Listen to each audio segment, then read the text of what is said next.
हमारा हृदय हमारी मुट्ठी के आकार का मांसपेशियों से बना एक अंग है। ये एक पंप की तरह काम करता है। इस पंप से रक्त सारे शरीर में पहुंचता है और लौटकर वापस आता है। जाते समय ये ऑक्सीजन और अन्य पोषक तत्व लेकर जाता है और शरीर से वापस आते समय कार्बन डाइऑक्साइड लेकर वापस आता है। ये आने जाने का चक्कर चलाने के लिए ही ये पंप धक धक करता रहता है। हृदय के 4 हिस्से होते हैं, 2 दाएं और 2 बाएं, या 2 ऊपर और 2 नीचे।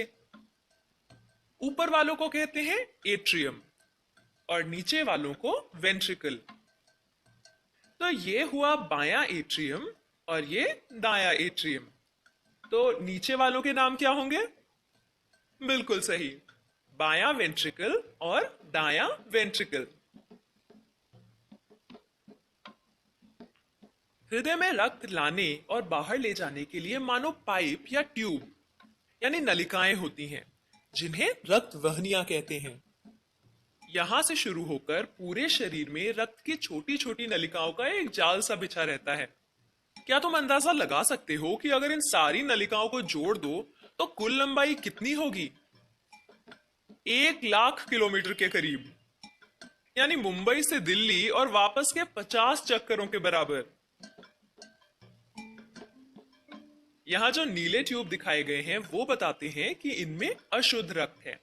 अशुद्ध का मतलब इसमें ऑक्सीजन कम है। और शरीर के ऊपरी हिस्से यानी सर और भुजाओं से रक्त यहाँ ऊपरी ट्यूब पर आता है और पेट, पांव इत्यादि निचले अंगों से इस निचली ट्यूब में आता है। दोनों मिलकर इस दाएं एट्रियम में कम ऑक्सीजन वाला रक्त छोड़ते हैं।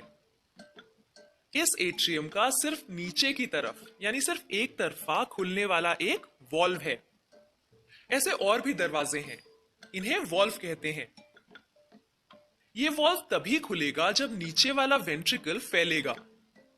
तब अशुद्ध रक्त यानी कम ऑक्सीजन वाला रक्त वेंट्रिकल में आ चुका होगा और उसके पीछे वाला वॉल्व बंद हो चुका होगा, यानी वो उल्टा नहीं खुलेगा। लेकिन वेंट्रिकल का ऊपर की तरफ खुलने वाला एक और दरवाजा है। जब ये वेंट्रिकल सिकुड़ेंगे तब जैसे एक पाउच को दबाने से अंदर का द्रव या पेस्ट बाहर निकलता है, वैसे ही यहाँ रक्त इन बाईं और दाईं ओर से नीली ट्यूब से बाहर चला जाएगा। लेकिन ये बाहर जाके आखिर जाएगा कहां? बाकी शरीर में नहीं, बल्कि फेफड़ों में। एक नीली नलिका दाएं फेफड़े में रक्त ले जाएगी और दूसरी बाएं फेफड़े में। फेफड़ों में छोटी छोटी नलिकाएं होती हैं जहां इस अशुद्ध रक्त की मुलाकात ऑक्सीजन से भरपूर हवा से होगी। ये वो हवा है जो हम जब सांस लेते हैं तब अंदर आती है। अब ये रक्त लाल हो जाएगा क्योंकि अब इसमें ऑक्सीजन आ चुका है। ये लाल रक्त फेफड़ों से एक बार फिर हृदय की तरफ जाएगा और हृदय में बाएं एट्रियम में अंदर आएगा। यहां पर भी एक तरफा खुलने वाला एक वॉल्व है।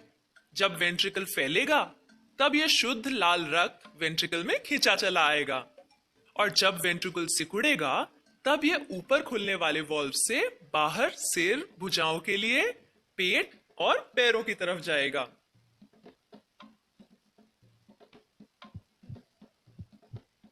हृदय का सिकुड़ना और सामान्य हो जाना एक धक धक यानी एक धड़कन बनाता है और यह धक धक चलती रहती है।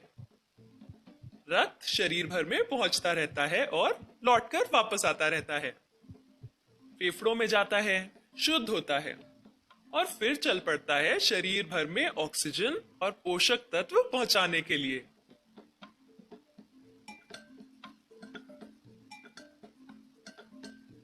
शरीर से वापस आता है कार्बन डाइऑक्साइड लेकर, जिसे छोड़ देता है फेफड़ों में। तो ये थी कहानी हमारे रक्त परिसंचरण तंत्र की।